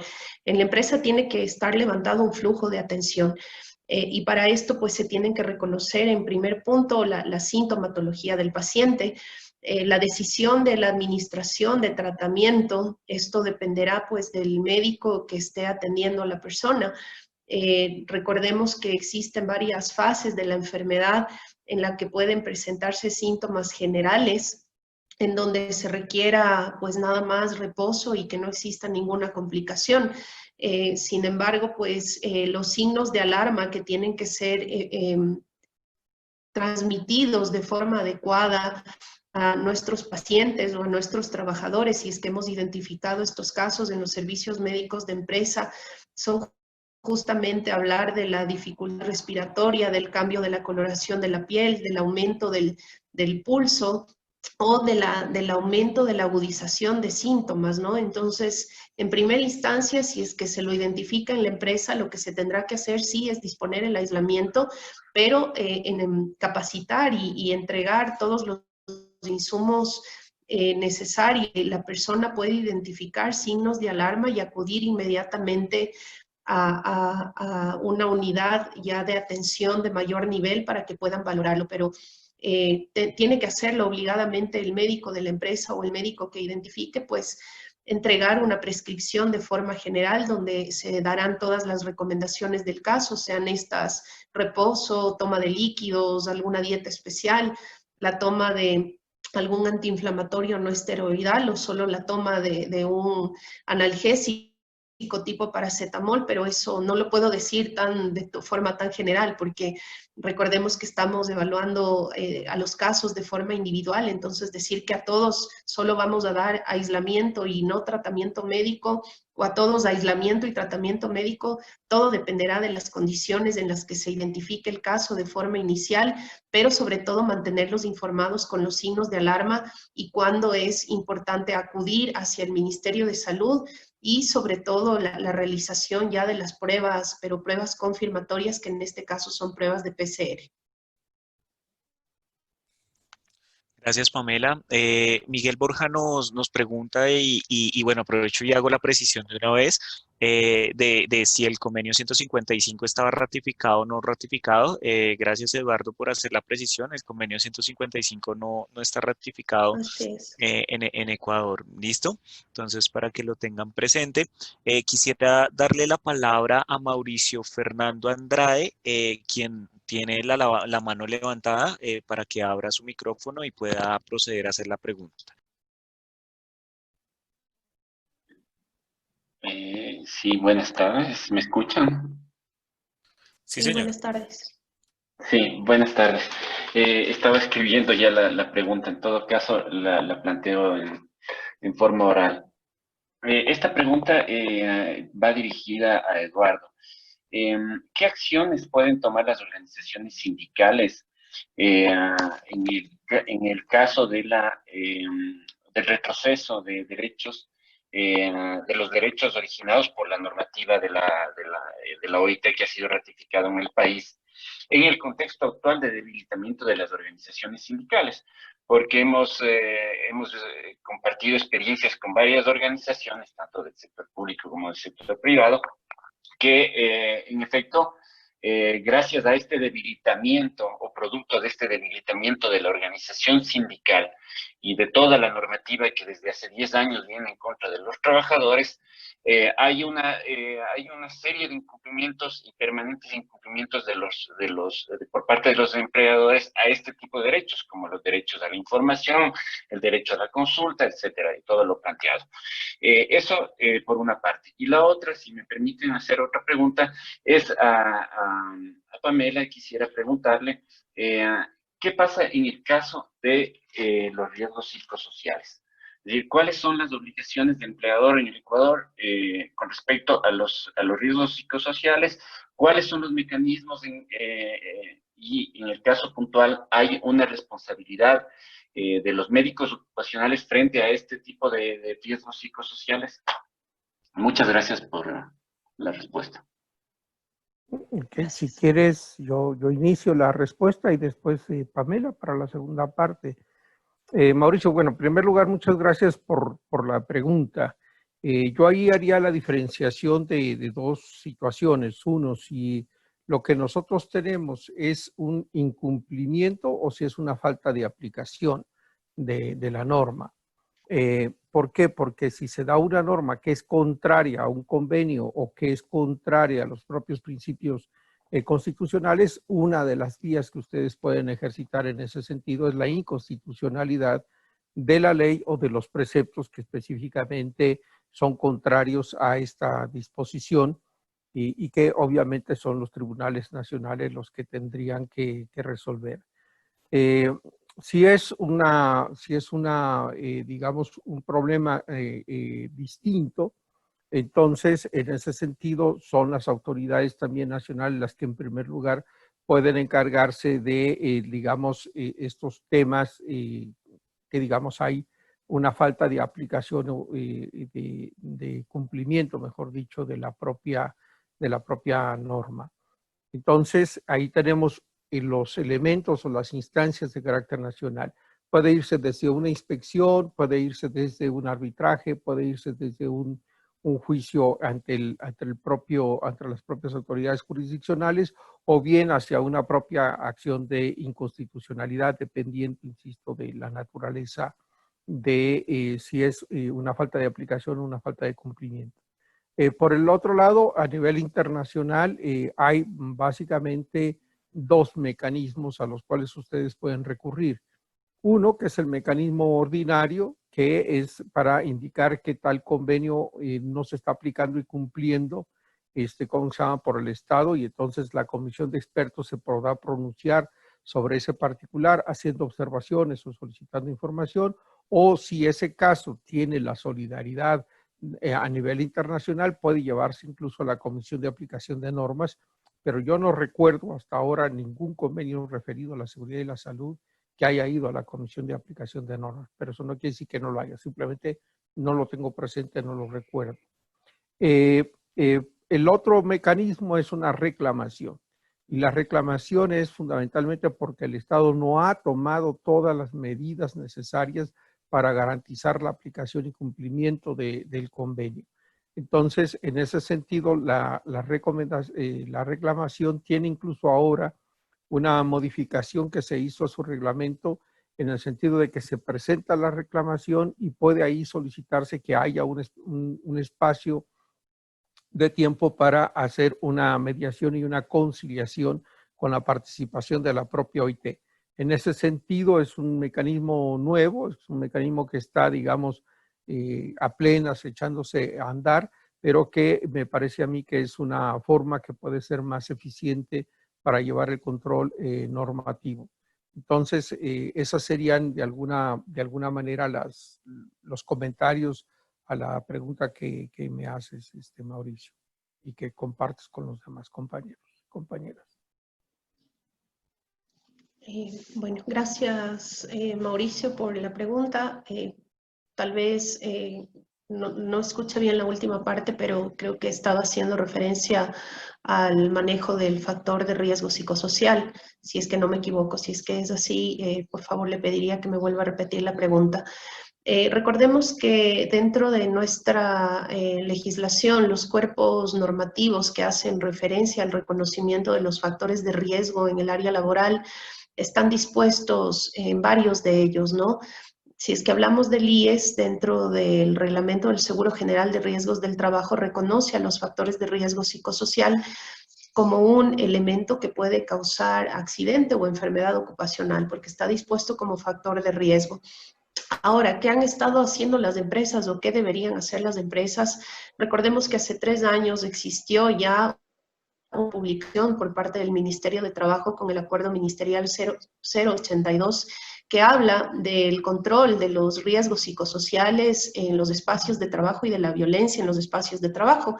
A partir de esto, pues el Ministerio de Trabajo ha hecho varios esfuerzos en cuanto a la solicitud de implementación de programas que controlen este riesgo en las empresas y que estamos obligados incluso a registrarlos una vez al año a través del Sistema Único de Trabajo y que seamos también sujetos de posible inspección por parte del MDT para que se pueda verificar el cumplimiento del mismo y cómo se han implementado las medidas.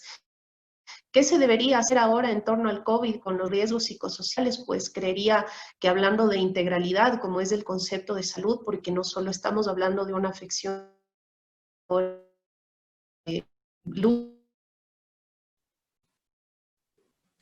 Disculpen, no sé, soy yo, pero estoy escuchando entrecortado a Pamela. Sí, la ¿Sí? última Sí, es Neder, sí. parte fue entrecortada. Perfecto. Pamela, ¿estás ahí? Veo como congelada la imagen. Sí, creo que hubo algún inconveniente con el internet.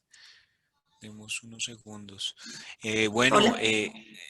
Listo, ya, Pamela, ¿cómo Ay, estás? qué estrés con esto.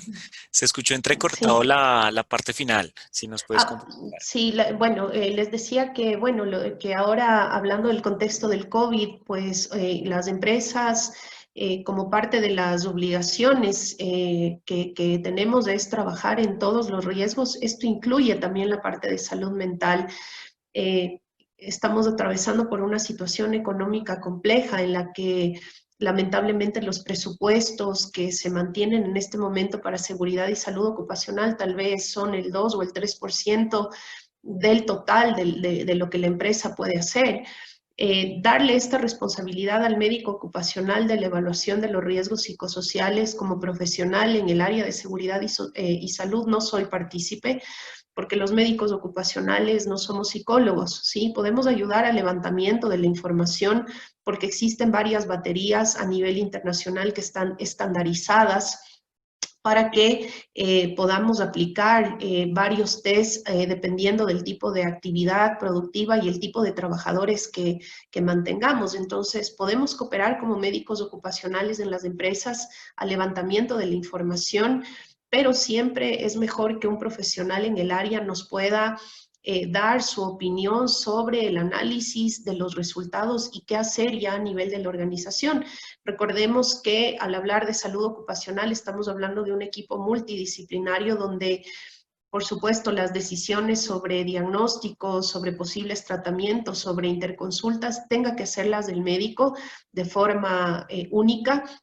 Pero hay otras actividades como estas de trabajar con la integralidad, con la salud mental, donde tiene que participar el área de recursos humanos, el área de trabajo social, y que no puede darse la responsabilidad al 100% solo al médico ocupacional, que sea el encargado de levantar la información, interpretar la información y dar las recomendaciones a nivel empresarial. Aquí tiene que haber una transversalidad y tiene que haber una participación de todo. Insisto, el médico ocupacional puede participar y aplicar los cuestionarios estandarizados y validados a nivel internacional, dependiendo de la actividad productiva, pero siempre se requerirá de un profesional en el área de psicología que nos ayude con su conocimiento, pues, a tomar las mejores decisiones de lo que se requiere hacer a nivel ya empresarial, y con la participación de otras áreas como son recursos humanos y trabajo social, incluida la gerencia o la representación legal de la empresa, ¿no? Esto no es un tema de un grupito.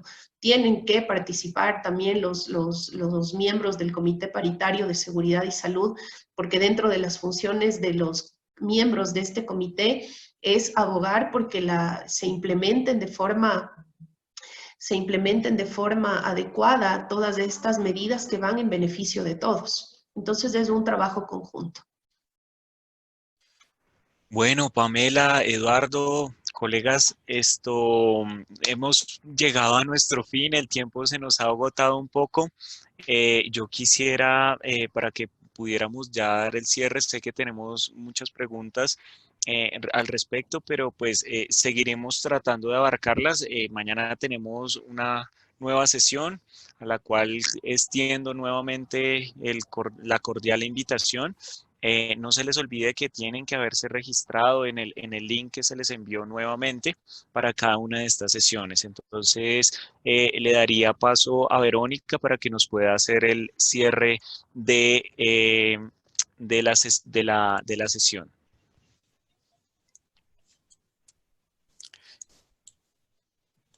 Muchísimas gracias, Sneider, y muchísimas gracias, Pamela y Eduardo, por la sesión del día de hoy.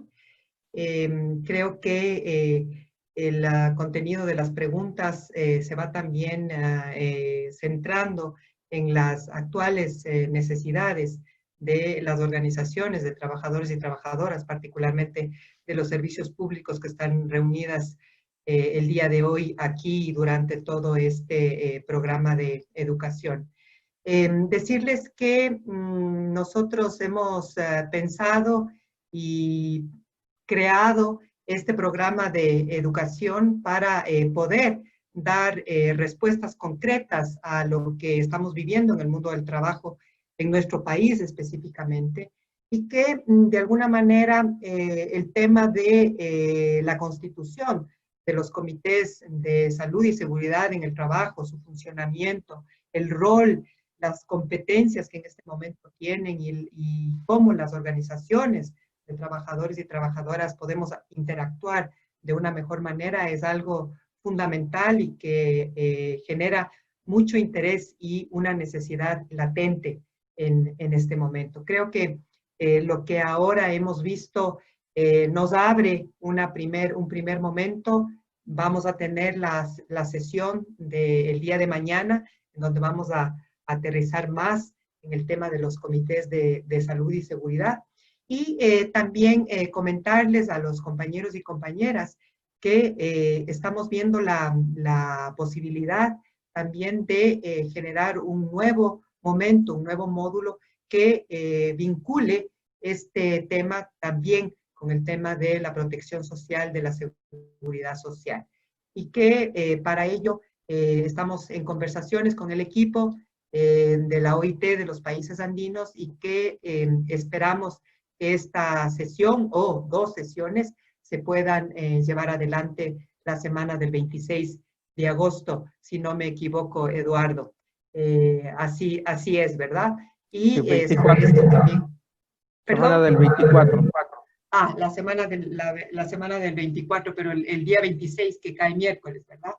Sí, entonces ya les estaremos comentando, compañeras y compañeros, sobre este tema. Vimos muy importante la necesidad de conectar con el tema de protección y seguridad social, y en ese sentido agradezco mucho también a la OIT por este acompañamiento activo a este programa de educación. Y entonces les esperamos, compañeros y compañeras, del día de mañana, y reitero mis agradecimientos a Pamela y Eduardo por la sesión del día de hoy. Buenas tardes. Buenas tardes, muchas gracias por la Muchas gracias a invitación. ustedes. Un saludo Un para abrazo, todos. cuídense mucho. Gracias. Hasta luego. Un Buenas gusto, noches. Eduardo. Buenas noches. Hasta luego. Nos vemos, tocayo. Buenas noches, muchas Chao, gracias. tocayo. Hasta Muchas mañana. gracias para todos y una linda noche. Gracias. Buenas noches, quedan pendientes mis preguntas.